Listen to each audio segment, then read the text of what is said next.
Hi అండి. Welcome to honey lucky channel. అందరూ ఎలా ఉన్నారు? బాగున్నారా? మేము కూడా బాగున్నాం. వేడివేడిగా కరకరలాడే ఈ ఉల్లిపాయ పకోడీ చేసుకుందాం. తయారీ విధానం చూసేద్దాం.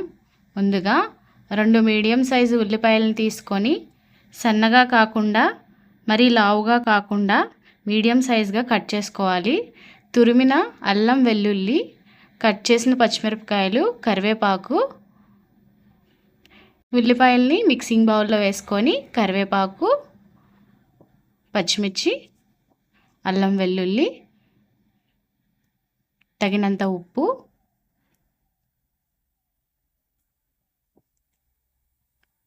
తగినంత కారం,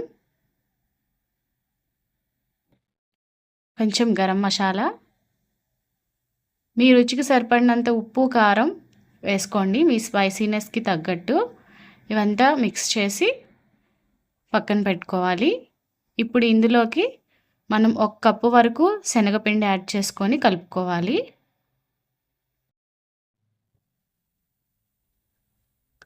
చూడండి, ఇక్కడ చూపిస్తున్న విధంగా కలిపేసుకొని ఇప్పుడు ఒక 3 స్పూన్ల వరకు బియ్యపిండిని వేసుకోవాలి. ఇది కూడా బాగా కలుపుకొని కొంచెం కొంచెం వాటర్ పోసుకుంటూ కలుపుకోవాలి. మనకి కరకరలాడుతూ పకోడీ రావాలంటే కొంచెం పిండిని గట్టిగా కలుపుకోవాలి. అప్పుడు పకోడీ గట్టిగా వస్తుంది, కరకరలాడుతూ బాగుంటుంది. ఇలా కలిపేసుకొని మనం ఒక 10 నిమిషాలు పక్కన పెట్టుకోవాలి. బాగా కలుపుకోవాలి, అప్పుడు పకోడీ చాలా టేస్ట్గా ఉంటుంది.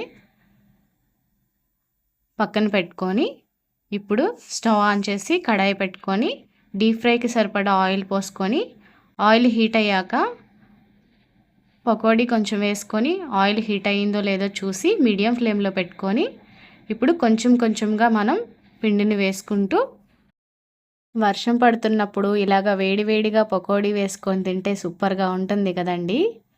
పిల్లలకి ఈవినింగ్ స్నాక్స్గా కూడా చేయొచ్చు. స్పైసీనెస్ కొంచెం తగ్గించి పిల్లలకి చేయొచ్చు, బాగుంటుంది. చూడండి, నేను ఆయిల్కి సరిపడంత పిండి వేసేసాను. ఇప్పుడు వెంటనే గరిటె పెట్టి తిప్పకుండా 1 నిమిషం ఆగి తిప్పుకుంటే బాగుంటుంది. వెంటనే గరిటె పెట్టడం వల్ల చూడండి ఇది అతుక్కుపోయింది. అందుకనే 1 నిమిషం పాటు ఆగితే అది విడిపోతూ చక్కగా ఫ్రై అవుతుంది. చూడండి, బాగా ఫ్రై అవుతున్నాయి. ఇప్పుడు అటువైపుకి ఇటువైపుకి టర్న్ చేసుకుంటూ మనం ఫ్రై చేసుకోవాలి. గోల్డెన్ కలర్ వచ్చే వరకు ఫ్రై చేసుకోవాలి. చూడండి, వేగిపోయాయి. ఇవి తీసేసి మనం పక్కన పెట్టుకుందాం. ఈ పకోడీని చూస్తుంటే మీకు నోరూరుతుందా? అయితే వెంటనే ఈ పకోడీ చేసుకోండి నేను చెప్పిన విధానంలో. చాలా టేస్ట్గా సూపర్గా ఉంటుంది, అందరికీ నచ్చుతుంది. ఇప్పుడు మనం మిగిలిన పిండి కూడా కొంచెం కొంచెంగా వేసేసుకుందాం. స్టవ్ని మీడియం ఫ్లేమ్లో పెట్టి మిగతా పిండి కూడా వేసేసుకొని ఫ్రై చేసుకోవాలి. ఫస్ట్ టైం మా ఛానల్ని చూస్తున్నవారు ఈ వీడియోని లైక్ చేసి మా ఛానల్ని సబ్స్క్రైబ్ చేసుకోండి ప్లీజ్. చూడండి, వేసేసాం. చూడండి, పకోడీ రెడీ అయిపోయింది. కొంచెం కూడా ఆయిల్ పీల్చకుండా భలే వచ్చింది కదా. ఈ వీడియో నచ్చితే లైక్ చేయండి, సబ్స్క్రైబ్ చేసుకోండి. బాయ్.